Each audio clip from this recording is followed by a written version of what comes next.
Hello, everybody. I'm recording this on the 19th of October, 2011 on a somber note. Watching the local news, say NBC affiliate news, and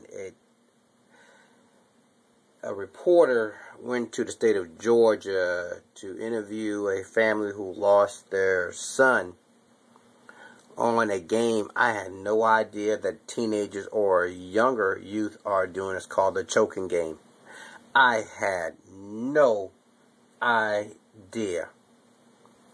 And I went on the internet to try to find more coverage, and I can't find it at all. Anyway, y'all take a look at this, because this is, wow. I'm almost lost for words. I really am. Y'all watch this.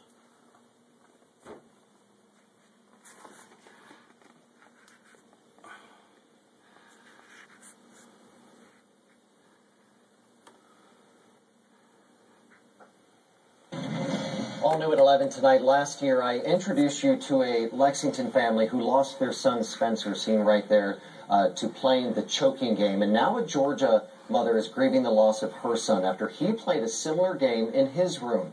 Duffy Dixon has the story. I talk to my kids all the time. And Lord knows I do. They tired of me talking to them all the time. But this particular thing I miss because...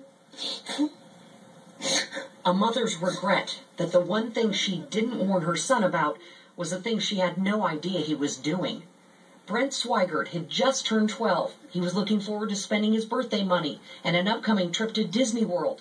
He got good grades and made friends easily. But Friday, when his mother was out of town and his grandparents were over, Brent went to his room before dinner. His older sister Lexis went to get him about 10 minutes later. It has still not sunk in about how she found him in the closet, hanging. I walked out calmly, came to the couch, and said, "My tune, Papa, I don't know if Brent's playing or not, but he's in his closet." And then I tried to get the words out. I was like, "He's in the closet, and there's a belt around his neck." And my grandma threw her laptop and flew to the room, and all I heard was her scream. It was only later that Brent's mom heard the term the choking game. She says another parent in the apartment complex caught her son attempting it, and that other friends of Brent's had done it in the nearby park and at school. My son wouldn't have to be dead if people didn't keep their mouths shut. The choking game goes by several names, but the intent is always the same. Check out the internet. Cut off the blood supply to the brain and get a temporary high. It's most commonly played by boys between the ages of 11 and 16, in groups or on their own with rope or a belt.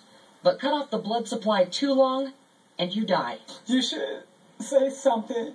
If you know what's going on in an apartment building, if you know what's going on around school, make it a notice to the parents. Do not keep stuff hush-hush.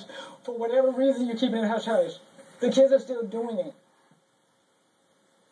That is Duffy Dixon reporting. There are a few warning signs your teen could be playing this dangerous game: bloodshot eyes, headaches, marks around the neck, or rope found around the house.